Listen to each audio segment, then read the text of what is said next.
raja-raja. Jadi itu telah berlaku selama berkurun dan mereka lah menolong membina, membangunkan peradaban sama ada dalam posisi sebagai raja ataupun sebagai penasihat raja.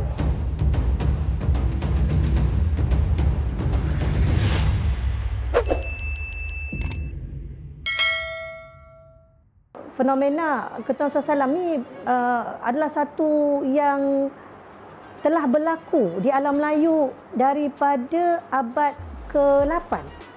Daripada abad ke-8 ya. Okey. Kalau kita tengok masa zaman Haji Wida, masa peristiwa Haji Wida itu dikatakan ada 124,000 sahabat Rasulullah SAW, dan setelah daripada itu apabila Rasulullah SAW wafat, dikatakan hanya segelintir daripada mereka yang masih tinggal di Mekah Madinah. Kebanyakan daripada mereka telah berdiaspora ke mana-mana di dunia untuk melaksanakan tugas dakwah.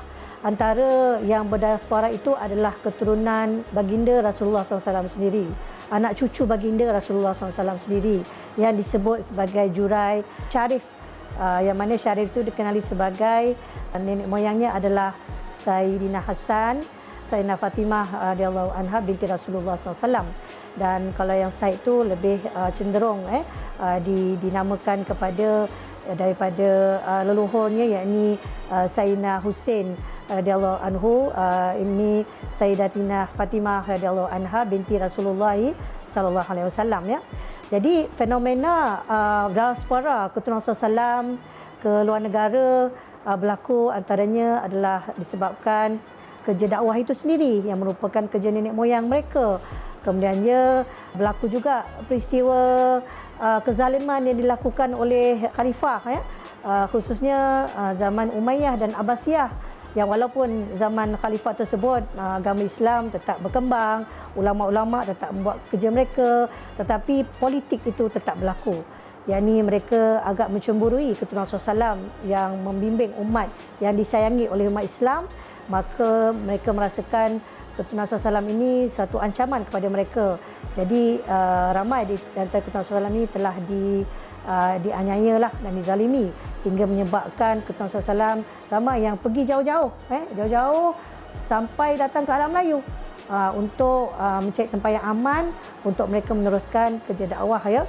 Jadi mereka datang dan mereka diraikan oleh penguasa tempatan disebabkan waktu itu hubungan dagangan yang berlaku antara Timur Barat itu, yang mana Selat Melaka itu terletak di tengah-tengah, menyebabkan Melaka itu sentiasa disinggahi daripada dunia Arab, India, pergi ke China, sentiasa menyinggahi ke Selat Melaka itu. Banyak pelabuhan di situ. Jadi mereka yang datang itu telah termaklum oleh penguasa tempatan, sebab waktu itu dunia Islam besar, peradaban dia besar, tamadun dia besar. Waktu itu hatta dunia Barat pun belum lagi, masih lagi zaman kegelapan ya. Dunia Islam telah berkembang dengan Andalusianya, dengan Baghdadnya, dengan Uthmaniyah dia. Jadi satu nama besar dunia Islam itu. Jadi dengan sahsiah, dengan ilmu, dengan wibawa, dengan darah itu menyebabkan ramai penguasa tempatan mengambil Ahli Bait Rasulullah SAW, ulama-ulama ini sebagai menantu. Dan mereka, sama ada mereka yang kemudiannya jadi raja ataupun mereka melahirkan raja-raja. Jadi itu telah berlaku selama berkurun dan mereka lah menolong membina, membangunkan peradaban sama ada dalam posisi sebagai raja ataupun sebagai penasihat raja. Ya.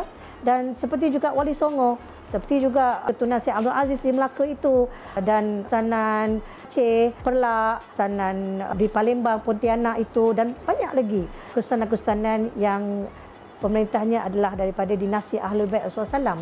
Jadi mereka telah datang dan mereka berasimilasi. Mereka mengislamisasi dan berasimilasi sehingga kan tidak lagi nampak muka Arab itu. Cakap bahasa Melayu, membangunkan tulisan Jawi itu. Jadi mereka menjadi orang Melayu. Mereka menjadi bangsa ini, mereka asimilisasi, tetapi tidak terputus darah mereka daripada Rasulullah SAW. Dan tidak terputus hubungan pun kata tugas agama sebagaimana yang dilaksanakan oleh nenek moyang mereka.